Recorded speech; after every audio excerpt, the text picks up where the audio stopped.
ეთერშია კურიერი 6 საათზე ახალ ამბებს თამარ ურუშაძე გაგაცნობთ.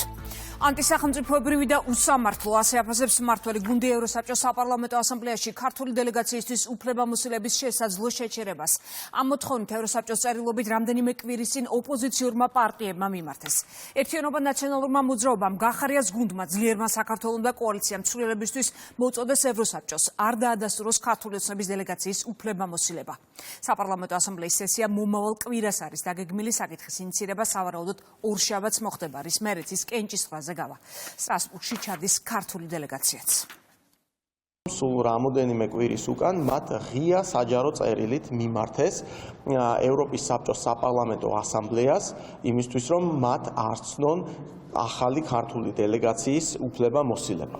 ეს არის ანალოგი იმისა, როდესაც რადიკალური ოპოზიციის წარმომადგენლები ევროკავშირის წარმომადგენლებს მიმართავდნენ, რომ საქართველოს მოქალაქეებისთვის არ მიეცათ უბიზო მიმოსვლის შესაძლებლობა. როდესაც ისინი ყველანაირად ცდილობდნენ, რომ საქართველოს არ მიეღო ევროკავშირის კანდიდატის წევრობის სტატუსი. Deep State-ს აქვს საკმაოდ სერიოზული გავლენები და თავისი საცეცები ყველა მნიშვნელოვან სტრუქტურაში თავისი წარმომადგენლების მეშვეობით. ამიტომ იქნება მცდელობა იმისა, რომ საქართველოს ახლად არჩეული პარლამენტის დელეგაციას უფლებამოსილება შეუზღუდონ. უნდა დავალოდოთ მოვლენების განვითარებას, თუმცა ფაქტი არის ერთი, რომ Deep State-ისთვის მიუღებელი არის საქართველოში მშვიდობაზე ორიენტირებული ხელისუფლების არსებობა და მათი მონამორჩილი რადიკალები ჩვენს ქვეყანაში კვლავაც აგრძელებენ იმ დღის წესრიგს, რომელიც ქვეყნისა და საზოგადოების ინტერესების დამაზიანებელი არის. ევროსაბჭოში არ არის საქართველოს საპარლამენტო დელეგაციის საკითხი, არამედ რეჟიმის არაღიარებული პარლამენტის, რაც რეალობად ძალიან მალე შეიძლება დადგეს, როდესაც არ ექნება შესაძლებლობა წარმოადგინოს საქართველოს, იმიტომ რომ ისინი დასცილდნენ ევროსაბჭოს ღირებულებებს. ჩვენი წერილი იყო საკმაოდ ვრცელი და ყველა იმ რეპრესიას და მათ შორის ანტიკონსტიტუციურ კანონმდებლობას ასახავდა, რომელიც ამ ქვეყნის ევროპულ მომავალს და ზოგადად დემოკრატიის ბედს დიდ საფრთხეს უქმნიდა. ქართული ოცნება მუდმივად არღვევს ევროპის საბჭოს მთავარ პრინციპებს და არასრულებს ვალდებულებას. შესაბამისად, ქართული ოცნება არის არასანდო პარტნიორი. იმისათვის, რომ ამ ქვეყანაში დაცული იყოს დემოკრატია, იმისათვის, რომ გაძლიერდეს არაღიარება ჩვენი პარტნიორების მხრიდან და ჩატარდეს ხელახალი არჩევნები, აუცილებელი არის მათი მხრიდან დაკავებული იქნეს პრინციპული პოზიცია საქართველოში დემოკრატიის დასაცავად. წარმოუდგენელია ის განცხადებები, რაც კეთდება, თუნდაც გადაწყვეტილებები, ხო? შეიძლება რაღაცები ბოლომდე ვერ მიდის, იმიტომ ამას თავისი მოწინააღმდეგეებიც ყავს, ხო? რა თქმა უნდა, არავის არ სიამოვნებს ის უსამართლო გადაწყვეტილებები, რომლის მომსწრენიც გავხდით და მე ძალიან დიდი იმედი მაქვს ზოგადად, რომ ეს მიდგომა და დამოკიდებულება შეიცვლება და ყველა განცხადება, გადაწყვეტილება იქნება ეს თუ გადადგმული ნაბიჯები დაფუძნებული იქნება სამართლიანობაზე. ასეთი ქმედებები, გადაწყვეტილებები მხოლოდ და მხოლოდ რეპუტაციულ ზიანს აყენებს ევროპას და ევროკავშირს. საქართველოს დელეგაციის უფლებამოსილების ცნობის განხილვის საკითხზე კითხვა ჟურნალისტებმა პრემიერს დაუსვეს. სირაკლი კობახიძე აცხადებს, რომ ოპოზიცია საქართველოს ინტერესების დაზიანებას ცდილობს, თუმცა პრემიერი ამბობს, რომ მათ ქვეყნის პოზიციების შერყევა არ გამოუვათ. ყველა მიმართულებით, რა თქმა უნდა, ოპოზიცია და მათი პატრონები ცდილობენ დააზიანონ ჩვენი ქვეყნის ინტერესები. ეს არის მორიგი ანტიქართული ინიციატივა ნაბიჯი რადიკალური ოპოზიციის მხრიდან, მათი პატრონების მხრიდან.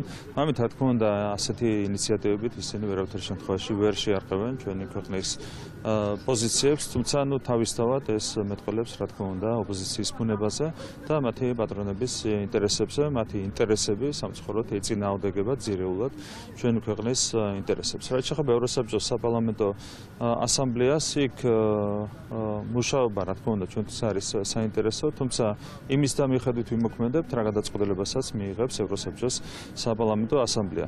მე მინდა შეგახსენოთ, რომ წლების განმავლობაში, მათ შორის როდესაც მე ვიყავი ევროსაბჭოს საპარლამენტო ასამბლეაში ქართული დელეგაციის ხელმძღვანელი, ჩვენ ვაყენებდით ხოლმე რუსული დელეგაციის უფლებამოსილების არცნობის საკითხს სხვა ქვეყნებთან ერთად და მაშინ საპარლამენტო ასამბლეა არ იზიარებდა ხოლმე ჩვენს პოზიციას.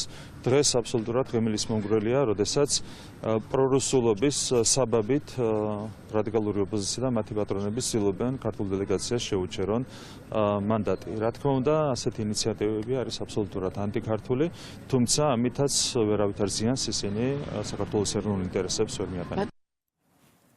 თბილისში პოლიტიკური შეფასებების თემა ტრამპის განცხადება, რომელმაც თქვა, რომ ზელენსკის ომი არ უნდა დაეშვა. ამერიკის ახალმა პრეზიდენტმა განცხადა, რომ მას ეს არ უნდა გაეკეთებინა, რადგან შეეძლო შეთანხმების მიღწევა. მართულ გუნდში თვლიან, რომ ხელისუფლების მოვალეობა საკუთარი ქვეყნის მოქალაქეების ინტერესების დაცვა არის გამოც გარკვეული კომპრომისებით საჭიროა.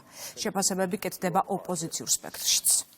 ორი რამ არის მნიშვნელოვანი. ერთი არის ტრამპის განაცხადი უკრაინაში კონფლიქტის დასრულებასთან დაკავშირებით და მეორე არის ის ტაქტიკა, რომელიც მან აირჩია ამ შემთხვევაში ორივე მხარის ირიბი გაკეცხვით იმისთვის, რომ გარკვეული შეთანხმება შედგეს, თუმცა არა სუვერენიტეტის და არა დასავლეთის დამარცხების ხარჯზე. თავარი მოლოდინი რაც მაქვს არის ის, რომ სტრატეგიული გამარჯვება რუსეთს არ ექნება. უკრაინამ დათმო, ყირიმი დათმო, ლუგანსკი დათმო, დონბასი, რა ვიცი და მოლოს მიდიოდნენ კიევში და რა ვიცი, სადმე ხომ უნდა გაჩერებულიყვნენ. ეხლა იქ რო რუსები კიევში არ გაჩერებულიყო რუსის ტანკი. დღეს თბილისშიც რუსები იქნებოდნენ. პირდაპირ რამდენჯერმე თქვა ტრამპმა, რომ ეს ძალადობრივი ომი, რომელიც წამოიწყო პუტინმა, აუცილებლად უნდა გაჩერდეს. უკრაინაში ომის თავიდან აცილება შეიძლებოდა, ჩვენ საუბრობთ უკვე ძალიან დიდი ხანია, თუმცა სამწუხაროდ მოხდა ის, რაც მოხდა. და ამან მოუტანა დამანგრეველი შედეგები ჩვენს მეგობარ ქვეყანას უკრაინას.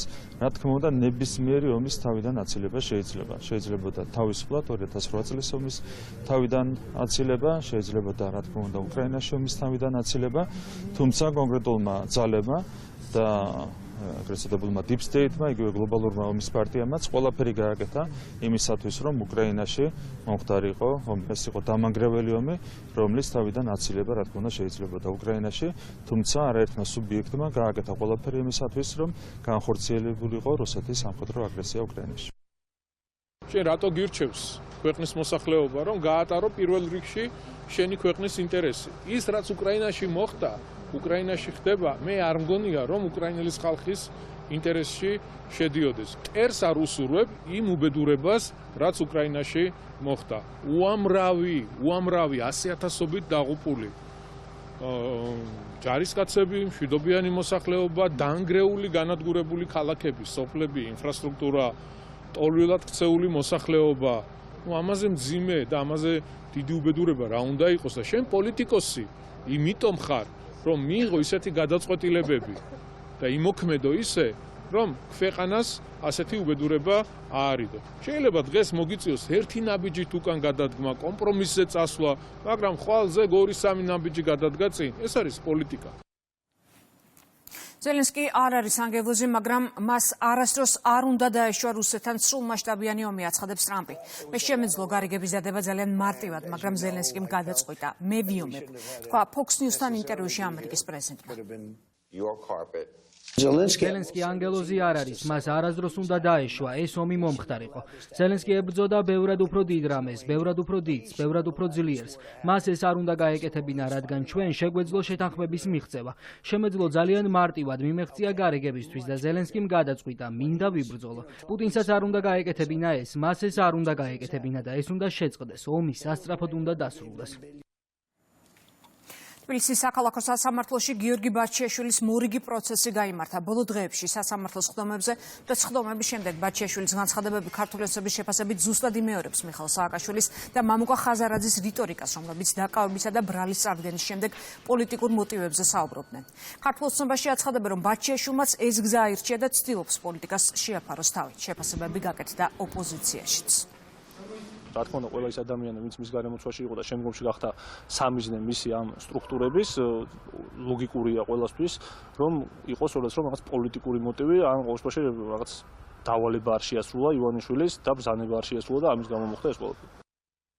სამართლებრივი დავებისთვის უნდა არსებობდეს სამართლიანი სასამართლო და სამართლიანი სასამართლო ვერასდროს ვერ იარსებებს თუ მოხდა კრიმინალური ხელშეკრულების დადება მოსამართლეებმა, როდესაც მართავს სასამართლოს კლანი ოპოზიციონერობა არის ხოლმე თავშესაფარი საქართველოში ისეთი ადამიანებისთვის, რომლებსაც აქვთ გარკვეული პრობლემები. ამის არაერთი მაგალითი ვიხილეთ ჩვენ, ზოგადად კრიმინალების თავშესაფრად არის გადაქცეული რადიკალური ოპოზიცია. თქვენ ხედავთ, რომ ყოველთვის თავი დავანებოთ, სასამართლოს მიერ აღიარებული კრიმინალებით არის სავსე რადიკალური ოპოზიცია. სტრასბურგის მიერ დადასტურებული კრიმინალებით არის სავსე რადიკალური ოპოზიცია. ეს არის ერთგვარი ტენდენცია. ეს არის თავარი მიზეზი, რატომაც რადიკალურ ოპოზიციას არ აქვს არავითარი შანსი მიაღწიოს წარმატებას ქართულ პოლიტიკაში, საზოგადოება ხედავს ყველაფერს. ბაჩიაშვილმა სავარაუდოდ ჩაიდინა დანაშაული, მან იცით რომ 9000-მდე ბიტკოინი მოპარა ბიძინა ივანიშვილს და ეს დავა არაერთი წელი აგრძელდება, თუმცა რატომღაც ბაჩიაშვილმა ჩათვალა, რომ მას შეუძლია ამოეფაროს პოლიტიკას, ამოეფაროს პოლიტიკურ ძალებს, ოპოზიციურ რადიკალურ ძალებს, დააფინანსოს ისინი იაროს აქციებზე და ამით შეიქმნეს გარკვეული სამართლებრივი გარანტიები, ისევე როგორც მას ასევე გარედან გარკვეული ძალები, როგორც ჩანს, აძალებენ თანამშრომლობს რადიკალურ ოპოზიციასთან დააფინანსოს ოპოზიცია იმ გარანტიებით, რომ ისინი მას მიცემენ საშუალებას დამალოს ის დანაშაული, რომელიც მან ჩაიდინა. ბაჩიაშვილი შეიძლება არ გახდეს ოპოზიციის ლიდერი, მაგრამ ფაქტია, რომ ის ცდილობს დააფინანსოს ოპოზიცია, გახდეს იმ აქციების ორგანიზატორი და დაფინანსებული, რომელსაც ჩვენ ხედავთ 28 ნოემბრის შემდგომ და რა თქმა უნდა ის შეეცდება პოლიტიკური ელფერი შეძინოს ამ ყველაფერს, თუმცა თქვენიც რომ დანაშაული არის წლების წინ ჩადენილი და რა თქმა უნდა არც მაშინ, არც მანამდე უკანასკნელ წლების და გვეთვებებამდე ბაჩიაშვილს არანაირი შეხება პოლიტიკასთან არ ქონია, არანაირი პოლიტიკური განცხადებები მას არ გაუკეთებია, თუმცა როგორც ჩანს მისი უცხოელი მფარველები და ადვოკატები აიძულებენ ამ კედლით დავსქვემით იმუშაოს. ჩვენ რასაც უყურებთ, ესეთი ტენდენცია არის, რომ როდესაც რაიმე ტიპის დანაშაულში ბრალდებულები და შეგვიძლია გავიხსენოთ ბატონი ჯაფარიძის და ბატონი ხაზარაძის кейსიც, ამ შემთხვევაში ისინი ცდილობენ, ამ შემთხვევაში უკვე ბატონი ბაჩიაშვილიც მიუღებთ ამ რიგებს, ისინი ცდილობენ, რომ რაღაცა პოლიტიკას ამოეფარონ და მათი გარე უფროსებისგან, ვის დაინტერესებულები არიან, რომ საქართველოს ხელისუფლება შეიცვალოს და მოაბრუნონ უკან მართული აგენტები, რომლებიც მათ დავალებებს უსიტყვოდ ასრულებენ. შემდეგ ერთი და იგივე რიტორიკას გვთავაზობენ, ერთი და იგივე მესიჯ ბოქსით მოქმედებენ. დღევანდელ სხდომაზე გამოიკვლიეს ბრალდების მხარის მტკიცებულებები და დაიკითხა ბიძინა ივანიშვილის ადვოკატი თეიმურაზ წიქვაძე. სხდომაზე წიქვაძემ დეტალურად ისაუბრა საქმის გარემოებებზე და შეთანხმებაზე ქართული ოცნების დამფუძნებელსა და გიორგი ბაჩიაშვილს შორის, რომელიც მისი თქმით ბაჩიაშვილმა არ შეასრულა. ბიძინა ივანიშვილის კუთვნილი კრიპტოვალუტის მითვისების საქმეზე ბაჩიაშვილისთვის წარდგენილი ბრალი 2017 წელს განხორციელებულ ქმედებას ეხება. პროკურატურის ინფორმაციით მათ 9000-მდე ბიტკოინი მიითვისა, რომლის ღირებულებაც იმ პერიოდში 53 მილიონამდე $დოლარს შეადგენდა. მე უთხარი უკვე დრო გასული იყო, ანუ საკმაოდ რამდენიმე თვე იყო გასული. მე უთხარი მეთქი ეს თანხა უკვე პრინციპში დახარჯულია თქო და მე გთავაზობთ რომ უბრალოდ დავიშალოთ თქო და თანხაზე აწის საუბარი საერთოდ არ იქნება თქო. შესაბამისად ამის შემდეგ იყო უკვე მათი შემოთავაზება, მათი ულტიმატუმი და აჩვენეს რამდენის გამოძალვა უნდათ მას ჩემს, რასაც მე არ დავთანხმ. მუქარის წერილს ვერ დავარქმევ ამას, ეს იყო ჩვეულებრივი მოლაპარაკება, ეს იყო მიმართული იქითკენ, რომ შესაძლო მორიგება მოხდარიყო მხარეებს შორის. ელემენტარული პირობა, მე არაერთხელ მქონია კომუნიკაცია როგორც ბრალდებულთან, ასევე მის ადვოკატთან მათი თხოვნით და იმ კომუნიკაციების დროს მათაც გაუჟღერებია თავისი პირობა. მათ ჰქონდათ პოზიცია გაჟღერებული ის, რომ რაღაც გარკვეულ რაღაც პირობებზე თანახმა იყვნენ. ეს ჩვენ ხარისთვის მიუღებელი იყო, მე ჩვენ შევთავაზეთ ჩვენი პოზიცია. მიგვაჩნია, რომ ჩვენი უფლებები არის შელახული, ჩვენი ბიტკოინები, უბრალოდ ჩემი მარწმუნებლის არის მითვისებული და ამასთან დაკავშირებით მოლაპარაკებები მიმდინარეობდა. არაფერი განსაკუთრებული აქ არ არის, არავითარი კრიმინალური შოჩიკები არავისთვის არ აქვს ჩართული, ეს იყო შეთავაზება, რომელიც პირადად ჩემი ტელეფონიდან გადაეგზავნა მის წარმომადგენელს WhatsApp-ის მეშვეობით, შეთავაზება ერქვა ამას. და გადაეგზავნა არავის არაფერი არ გაკვირვებია. დაზარალების წარმომადგენლის ჩვენება იყო ძალიან მნიშვნელოვანი მტკიცებულება, იმიტომ რომ ამ ჩვენები დადასტურდა აბსოლუტურად ყველა არსებითი გარემოება და ბრალის ყველა ის კომპონენტი, რასაც ბრალდება ედავება გიორგი ბაჩიაშვილს. ცალსახად და ერთმნიშვნელოვნად დადასტურდა, რომ დაზარალებული იყო ინვესტორი და სწორედ ბრალდებულმა რეალურად ეს თანხა მიითვისა და უკვე შემდგომ მოახდინა ამ აქტივების ლეგალიზაცია. პროკურატურაში გამოკითხვის და ბათუმის შერატონში მომხდარ დაპირისპირებაზე დღეს ბრიფინგზე ისაუბრა გიორგი გახარიამ. გახარია ადასტურებს, რომ მან ესროლა ჭიქა დიმიტრი სამხარაძეს, რის შემდეგაც მისივე თქმით ჯგუფურად თავს დაესხნენ. გიორგი გახარიას განცხადებას ქართულ ოცნებაში აღიარებითი ჩვენება უწოდეს. მას შემდგომ რაც მე ვახდინე რეაქცია და მე ამას არ უარყოფ, ქაღალდის ჭიქით დარჩენილი ყავით გავუმასპინძლდი, ასე რომ ვთქვა. ამის შემდგომ ისინი ჯგუფურად მე თავს დამესხდნენ, რის შედეგადაც როგორც მითხრეს ექიმებმა მეგონება დავკარგე, რეაქცია გამოიხატებოდა ქაღალდის ჭიქაში, თუ ქაღალდის ჭიქით, ყავის შესხმით თუ ამ ჭიქის სროლით. დიახ, ეს მე გავაკეთე. გახარიან ფაქტობრივად აღიარებითი ჩვენება მისცა, რომ პროვოკატორის თვითონ არის და კონფლიქტიც თვითონ დაიწყო. რა შეეხება იმას, რა ახსოვს და რა არა, ამ ადამიანს თუ რამე აქვს დაკარგული, მას გონება კი არა, სინდისი აქვს დაკარგული უკვე ძალიან დიდი ხანია და რა თქმა უნდა, ესეთი ადამიანები ჩვენი საზოგადოებისთვის არიან კატეგორიულად მიუღებლები, იმიტომ რომ ის გარდა იმისა, რომ არის მოღალატე, არის პროვოკატორიც, არის მოძალადეც და თუ საკადრისი პასუხი მიიღო, ეს საკუთარ პროვოკატორ ბუნებას დააბრალოს. 26 წლის მამაკაცის მკვლელობის ფაქტზე პირველ კომენტარს აკეთებს მოკლულის ოჯახი. ის 26 წლის ლევან ჯანგულაშვილია, რომელიც წარმოშობით სოფელ ნუკრიანიდან არის. დეილის ინფორმაციით ახალგაზრდა თბილისში ცხოვრობდა, მას გაუჩინარების შემდეგ 10 დღეზე მეტია ქვეყნის მასშტაბით ეძებდნენ. გამოძიების ინფორმაციით ჯანგულაშვილს 22 წლის ახალგაზრდამ ბლაგვის აგნით დაზიანებები მიაყენა და მშენებარე კორპუსის მაღალი სართულიდან გადააგდო. ამის შემდეგ ბრალდებულმა კვალის დაფარვის მიზნით ცხედარ ცეცხლი წაუკიდა და შემთხვევის ადგილიდან მიიმალა. გამოძიების ვერსიით დანაშაული ურთიერთშელაპარაკების ნიადაგზე მოხდა. ბრალდებული დაკავებულია, დანაშაული 15 წლამდე პატიმრობას ითვალისწინებს. 12-ში საღამოს დაიკარგა 7 საათზე და ვეძებდით ყველგან. გუშინ იპოვა პოლიციამ, გუშინ წინ უკაცრავად დამწვარი ცხედარი. მეგობარი არის მისი მკვლელი. მიტოვებული კორპუსის მე-7 სართულზე აიყვანა მშენებარე კორპუსში. შემდეგ ხის ფიცრით ესე რომ ვთქვათ, ლურსმით სცემა და დაპორიალებული შემდეგ გადმოვაგდო მე-7 სართულიდან. აიყვანა პირველ სართულზე ლიფტის შახტაში ჩააგდო და ბენზინით მოუკიდა ცეცხლი. არ ვიცი შვილო, რა ვიცი, ესენი ცხოვრობდნენ თბილისში. თურმე ბავშვი დაკარგული ყოფილა, რავი, ოჯახის წევრები შეიძლება სულაც არ გაგვიგიაროს. 2-3 დღეს უკან გავიგეთ, რომ დაიკარგა. პოლიციელზე თავდასხმის ბრალდები დაკავებულ გიორგი ოკმელაშვილის საქმეზე განაჩენის გამოცხადება გადაიდო. გადაწყვეტილება მოსამართლემ მიიღო. გიორგი გელაშვილმა განმარტა, რომ ამ გადაწყვეტილებით მან მხარეებს შესაძლებლობა მისცა საპროცესო შენახმებაზე მოილაპარაკონ. გელაშვილის განცხადებით დაცვის მხარის მტკიცებულებები უდაოდ არის მიჩნეული, რაც შესაძლოა მოლაპარაკებების საფუძველი იყოს. ოკმელაშვილი 15 მაისს გამართულ აქციაზე დააკავეს. რეპლიკებით წარსდაქით ორივე მხარე, რის შემდეგაც სასამართლომ თავისი ინიციატივით გადადოს ხტომა იმ მოლოდინით, რომ შესაძლოა ბრალდების მხარის კონდეს შემოთავაზება დაცვის მხარის მიმართ. დაცვის მხარის პოზიცია არის ცალსახა, რომ გიორგი ოკმელაშვილი უდანაშაულოა, ის მოქმედებდა აუცილებელი მოგერიების ფარგლებში. როცა მტკიცებულებებს უჭირს, როგორც წესი, პირველი ინიციატივა მოდის ხოლმე ბრალდების მხარისგან. ასეთი ინიციატივა ბრალდების მხარის არ ჰქონია დღემდე, არ ვიცით, ვერ გეტყვით რა მოხდება 3 თებერვლამდე. საზოგადოებრივ ტრანსპორტში დამონტაჟებული აპარატების კომპიუტერულ სისტემაში უნებართვო შეღწევის საქმეზე გამოძიება დაიწყო. შინაგან საქმეთა სამინისტროს საქმეს 294 მუხლით იძიებს. თბილისის მერის ინფორმაციით გადახდის სისტემა, რომელიც რამდენიმე საათის განმავლობაში გამართული იყო, უკვე აღდგენილია. მათივე ინფორმაციით აპარატებზე, რომელთა ტექნიკურ მხარდაჭერას საქართველოს ბანკის კონტრაქტორი კომპანიები შპს MS Plus-ი და შპს აზრი ახორციელებენ, ფიქსირდებოდა ხარვეზი და ირთვებოდა აუდიო ჩანაწერი. თავდაპირველად ინფორმაცია მოქალაქეებმა გაავრცელეს, რომ სანახმადაც ავტობუსებსა და მიკროავტობუსებში გადახდის აპარატებში საპროტესტო ლოზუნგები და პოლიტიკოსების სხვადასხვა შინაარსის ხმოვანი შეტყობინებები იყო ჩართული. განცხადება გავრცელა კომპანია MS Plus-მა, სადაც მომხდარს ტექნიკური ხარვეზით ხსნიან და აცხადებენ, რომ კიდევ უფრო გაამკაცრებენ სისტემის ტექნიკურ შემოწმებას.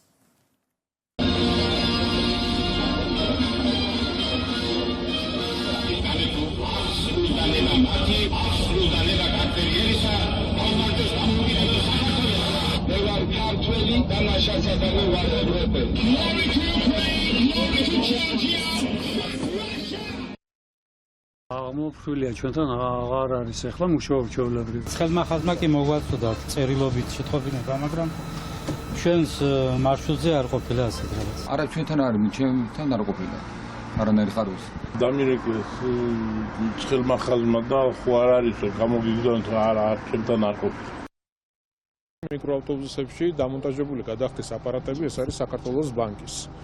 შესაბამისად, სავარაუდოდ არის კიბერშეტევა. მე როგორც ვიცი, საქართველოს ბანკს ემსახურება რამდენიმე კომპანია, შეპესე აზრი, შეპესე პლუსი და სავარაუდოდ არ ვიცი, განხორციელებულია კიბერშეტევა, საიდან მისი ჩართულობით როგორ ამას გამოძიება აუცილებლად დაადგენს.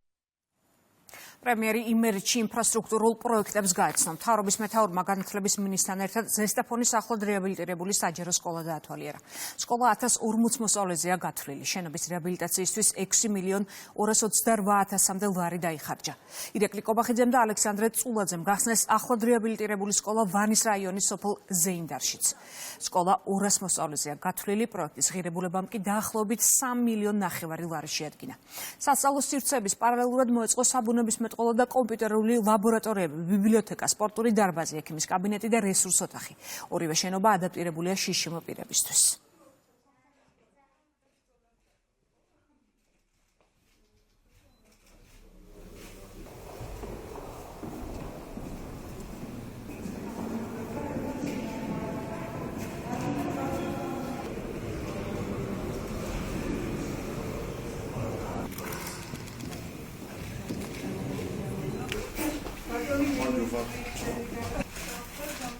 დღევანდელი მდგომარეობით ეს არის თანამედროვე სტანდარტების შესაბამისი სკოლა, არაჩვეულებრივად აღჭურვილი და მე მინდა მიულოცო, რა თქმა უნდა, სკოლის დირექტორს, სკოლის ხელმძღვანელობას, პედაგოგებს და რა თქმა უნდა, პირველ რიგში მოსწავლეებს.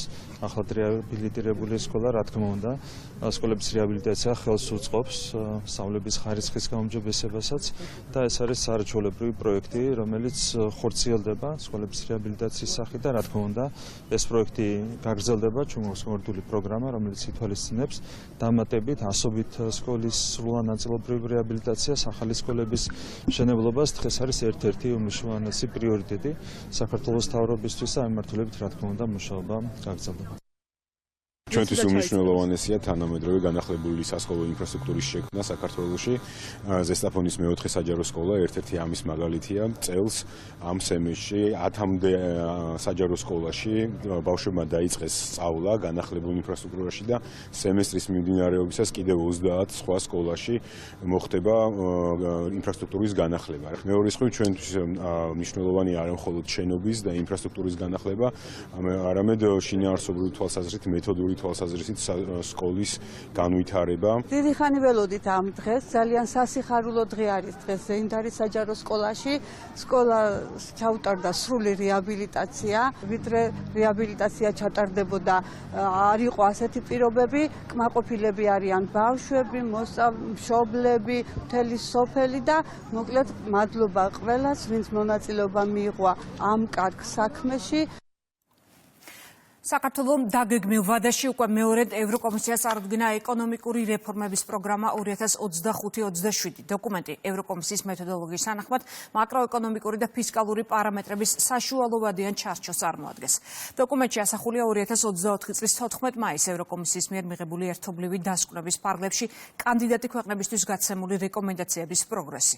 პროგრამის მაკროფისკალური ნაწილის ანალიზი მომზადდა 2025 წლის ბიუჯეტის და 2025-28 წლების ძირითადი მონაცემების დოკუმენტის საფუძველზე. სტრუქტურული რეფორმების ნაწილში კი ხედვა 2030 საქართველოს განვითარების სტრატეგიის დოკუმენტის და ყოველწლიური სამოქმედო გეგმების შესაბამისად.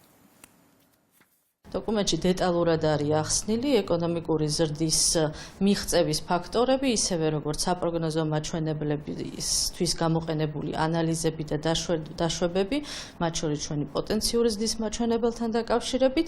რა თქმა უნდა, წარმოდგენილია ფისკალური პარამეტრების ანალიზი მიღწეული შედეგებისთვის და საპროგნოზო მაჩვენებლისთვის, როგორიც არის ვალის მაჩვენებელი, დეფიციტის მაჩვენებელი, ხოლო სტრუქტურული რეფორმების ნაწილში წარმოდგენილია მათ მიერვე მოთხოვნილი მეთოდოლოგიით 6 პრიორიტეტული მიმართულებით დაგეგმილი რეფორმები, მოსალოდნელი საშუალებიანი და საბოლოო შედეგები და ასევე აღწერილია შარშანგაცემულ დოკუმენტზე მიღებული რეკომენდაციების ანალიზი ასევე 6 მიმართულებით. აღნიშნული დოკუმენტის წარდგენა ხორციელდება მას შემდეგ, რაც საქართველოს მიენიჭა ევროკავშირის წევრობის კანდიდატი ქვეყნის სტატუსი და დოკუმენტის შემუშავება ხორციელდება იმ ფორმით და იმ ფორმატით, რაც მოთხოვნილია ევროკავშირის მიერ. ის ეფუძნება მთავრობის სტრატეგიული დოკუმენტის ხედვა 2030-ის ძირითად მოცემულობებს და ასახავს ევროკავშირის გაფართოების ანგარიშში მოცემულ რეკომენდაციებს. შესაბამისად, დოკუმენტი მოიცავს სტრუქტურული რეფორმების თავსაც, რომელიც სექტორების მიხედვით ჩაშლის იმ მიმართულებებს, რაზეც საქართველოს მოცემული წლების განმავლობაში იმუშავებს. პრემიერი აცხადებს, რომ საქართველოს რჩება იმ ვალდებულებების ერთგული, რომლებიც ევროინტეგრაციას ეხება. მისივე თქმით, სწორედ ერთ-ერთი ვალდებულება იყო ეკონომიკური რეფორმების გეგმის ადგენა ევროკომისიისთვის.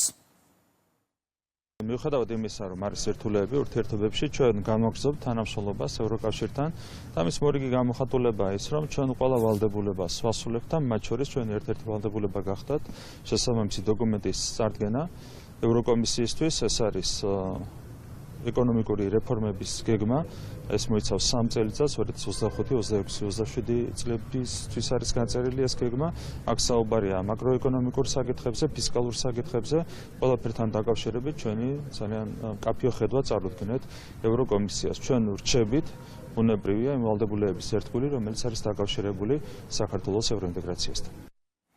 ევთოში საქართველოს დელეგაციის ხელმძღვანელმა მონაწილეობა მიიღო ევთოს მუდმივი საბჭოს სპეციალურ სხდომაში. სიტყვით გამოსვლის დროს ალექსანდრე მაისურაძემ ევთოს ინსტიტუტებთან თანამშრომლობაზე ისაუბრა. მან გამოხატა ერთგულება დემოკრატიის, კანონის უზენაესობის და ადამიანის უფლებების დაცვის მიმართ. ასევე ისაუბრა ევთოს ინსტიტუტების ჩართულობაზე არჩევნების პროცესში და დაადასტურა საქართველოს მზაობა შეასრულოს ოდრის სადამკვირვებლო მისიის რეკომენდაციები.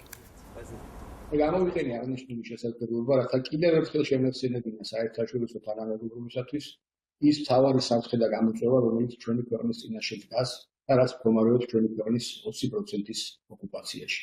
ამასთანავე მე ევთოს წევრ სახელმწიფოებს და ინსტიტუტების ხელმძღვანელებს გაუზიარე ინფორმაცია და კიდევ ერთხელ დავაფიქსირე ქართული მხარის უქცევი პოზიცია, რომ ჩვენ ერთგული ვართ ევთოს ვალდებულებების და პრინციპების მიმართ. ასევე გაუზიარე ინფორმაცია, რომ საქართველოს განსაზღვრულ დროში და ამომწურავი პასუხები დასცა ევთოს 38 მონაწილე სახელმწიფოს მიერ დასმულ კითხვებზე, რაც ბოლო პერიოდში საქართველოში განვითარებულ მოვლენებს შეეხება.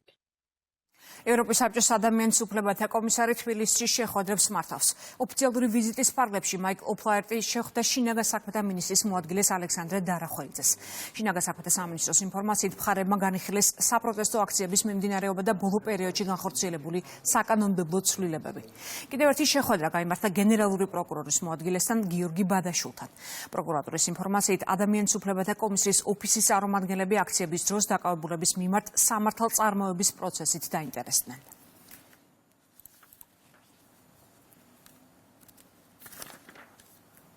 მიგრანტების მასობრივი დეპორტაციის შესახებ ტრამპის განკარგულების შემდეგ შტატებში 538 ადამიანი დააკავეს. მათი ნაწილი სამხედრო თვითმფრინავებით უკვე დეპორტირებულია. ინფორმაციას ტრამპის პრეს-მდივანი კეროლაინ ლივიტი X-ის პლატფორმაზე ავრცელებს. მისი განცხადებით, ახლა ამერიკის ისტორიაში ყველაზე მასშტაბური დეპორტაციის პროცესი მიმდინარეობს. დონალდ ტრამპს ონლაინ ჩართვა ჰქონდა დავოსის ეკონომიკურ ფორუმზე. ევროკავშირი ძალიან უსამართლოდ გვექცევა, აცხადებს 47 პრეზიდენტი, რომელიც ევროპისგან უფრო სამართლიან სავაჭრო პოლიტიკას ითხოვს. მისი კიდევ ერთი გზავნილი პუტინთან შეხვედრას და ომის შეჩერებას ეხებოდა.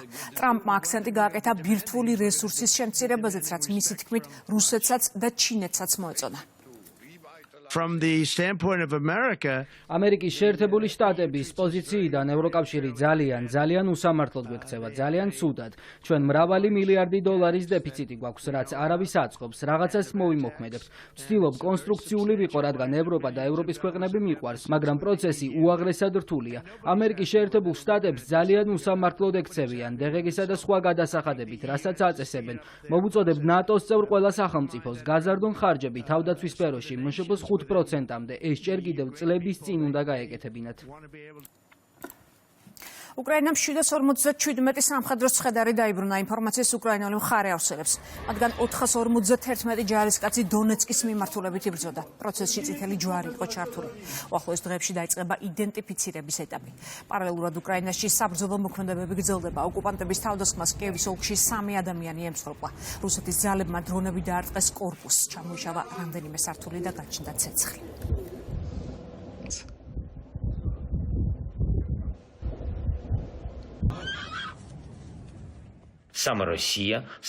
რუსეთი ცდილობს გააგრძელოს აგრესია და ოკუპაცია, ისეთი ენერგორესურსები, როგორიც ნავთობია, მშვიდობისა და რეალური უსაფრთხოების ერთ-ერთ უმნიშვნელოვანეს გასაღებს წარმოადგენს.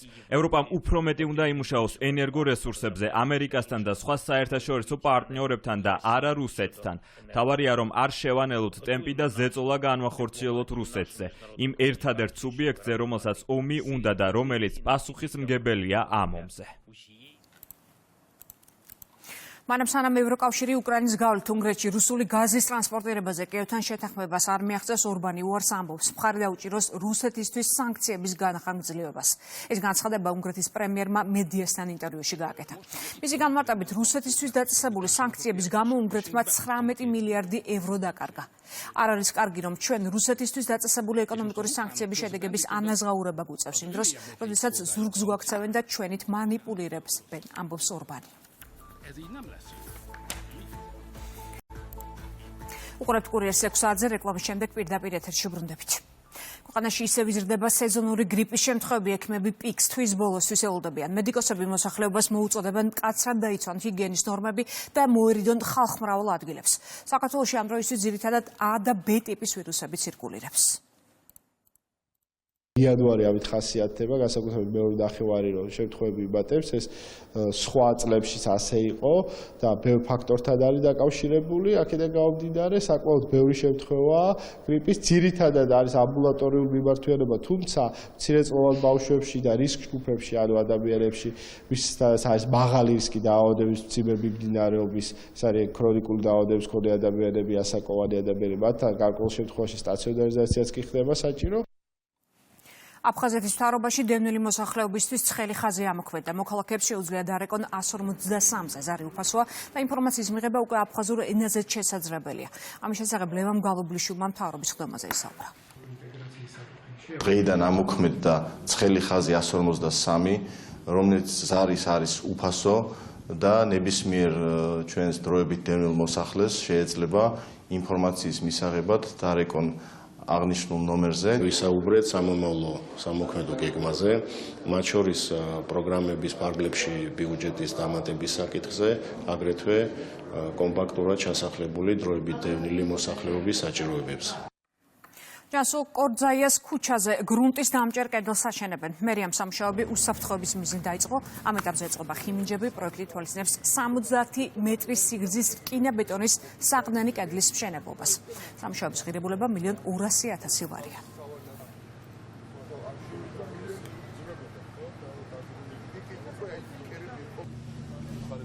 აღნიშნული გზის მონაკვეთი იყო მეწყრული და პრობლემას წარმოადგენდა პირველ რიგში გადაადგილების თვალსაზრისით და საფრთხეს უთმიდა და ასევე ადგილობრივ მოსახლეობას. გაჩენილი იყო ბზარები, დაახლოებით 7 მეტრის სიღრმეში მოგვიწია 70 მეტრიანი გზის მონაკვეთის მოჭრა. ხიმინჯოვანი გამაგრებითი სამუშაოები მიმდინარეობს იმისთვის, რომ აღნიშნული გზის მონაკვეთი იყოს უსაფრთხო. როდესაც სამუშაოები დამთავრდება, პროექტით გათვალისწინებულია სრული ორზოლიანი მონაკვეთი. ეკონომიკის სამინისტროში ავტოსადგურების წარმომადგენლებთან შეხვედრა გაიმართა. მთავარი თემა იყო ავტოსადგურების სერტიფიცირება, ტექნიკური მდგომარეობა და მომსახურების ხარისხის გაუმჯობესება. შეხვედრას ეკონომიკის მინისტრის მოადგილე და უწყების წარმომადგენლები ესწრებოდნენ. ქვეყანაში მიმდინარეობს გზათა გადაყვანის რეფორმა, რომელიც გულისხმობს როგორც ავტოსადგურების ტექნიკურ გამართულებას და მომსახურების ხარისხის აწევას, ასევე ავტოგადამზიდავების მიერ.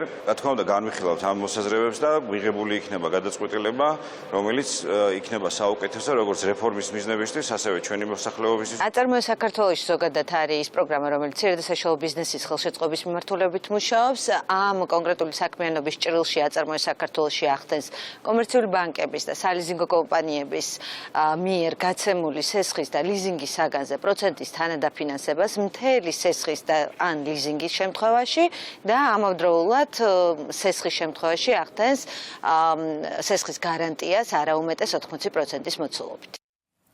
ქუთაისის საერთაშორისო აეროპორტში ოპერირება დაიწყო კიდევ ერთმა სატრანსპორტო კომპანიამ. მეტრო ჯორჯია მგზავრებს აეროპორტამდე თბილისიდან და ბათუმიდან ავტობუსებით გადაიყვანს. განრიგი ფრენებზე იქნება მორგებული. 2014 წლიდან 10 წელია უკვე ოპერირებს საქართველოს ბაზარზე სატრანსპორტო კომპანიით თბილისი-ბათუმის მიმართულებით და ეხლა ახალი გამოწვევა გვაქვს. ბედნიერები ვართ, რომ შემოვედით ქუთაისის აეროპორტში და ვიწყებთ ოპერირებას უახლოეს პერიოდში. ქუთაისის საერთაშორისო აეროპორტში წარმოდგენილია უკვე მესამე კომპანია, რომელიც უზრუნველყოფს აეროპორტიდან საქართველოს სხვადასხვა ქალაქების მიმართულებით გზავრთა უსაფრთხო და კომფორტულ ტრანსპორტირებას. ამ ეტაპზე შემოგვიერთდა კომპანია მეტრო ჯორჯია, რომელიც ოპერირებს უახლესი სტანდარტის მქონე სამგზავრო ავტობუსებით და დღეიდან უკვე შესაძლებელი ექნება მგზავრებს შეიძინონ ბილეთები და ისარგებლონ აღნიშნული კომპანიის მომსახურებით. დაჯილდოეს 2024 წლის საუკეთესო ავტომრბოლელები. ღონისძიებას ავტომობილო ფედერაციის ორგანიზებით ჩატარდა და მას სპორტის მინისტრის დაესწრო. წლის საუკეთესო მრბოლელის ნომინაციაში შალვა გოგოვაძემ სანდრო თავარქილაძე დააჯილდოა. საავტომობილო ფედერაციას 10 ძარიანი ავტომობილი გადაეცა, რომლითაც 2025 წელს საქართველოს ჩემპიონატი გაიმართება. გადმომეცა წლის საუკეთესო სპორტსმენის ტიტული. ძალიან გახარებული ვარ, რადგან შევძელი და წინა წლის შემდეგ წინა წელსაც გავხდი წლის საუკეთესო სპორტსმენი, შევინარჩუნე ეს ტიტული და რა თქმა უნდა მომავალშიც გეგმავ რომ ასე მოხდეს და წელს უკვე ვემზადები რომ ევროპის ჩემპიონატზე მიიღო მონაწილეობა და ჩვენი ქვეყანა ვასახელო. კაი სეზონი გამოგვივიდა, ძალიან ბევრი რბოლით ნახავდით, რამდენი ჩემპიონი გამოვოლინეთ. რაც ყველაზე კაი ის არის რომ საფუძველი ჩაეყარა მომავალ ქართულ ავტოსპორტის მომავალს ბავშვების სახით. სპორტ სამინისტროს ხარდაჭერით, რომელმაც გადმოგცა თავიდან 10 კარტინგი წელს დავამატეთ კიდე კარტინგები და კაისად უკვე ეს პროგრამა გახდი რბოლელი, მოგცემს იმ საშუალებას რომ რბოლელების ნაკადი და თაობთა ცვლა ძალიან მარტივად გადავლახოთ. პირველ რიგში დიდი მადლობა მინდა გადავხადოს ავტომობილო ფედერაციას ასეთი საინტერესო ღონისძიებისთვის. მინდა მიულოცოთ თითოეულ ნომინაციაში გამარჯვებულ ბოლეს ჯილდო. დარწმუნებული ვარ 2025 იქნება ისეთივე წარმატებული თითოეული სპორტსმენის როგორც იყო 2024 წელს. ამერიკის კინოაკადემიამ ოსკარის ნომინანტები დაასახელა. 13 ნომინაციით ფრანგული ფილმი ჟაკ ოდიარის ემილია პერესი ლიდერობს. 10 ნომინაცია მიიღო ბრუტალისტმა და მოჯადოებულმა. დაჯილდოების ცერემონია 3 მარტს გაიმართება. ღონისძიებას ტელეწამყვანი და კომიკოსი კონან ობრაენი წაიყვანს. დღის სიახლეებს შეგიძლიათ გაიცნოთ ჩვენ ვებგვერდზე rusau2.gi კურიერი კი გემშვიდობებათ 9-მდე დროებით.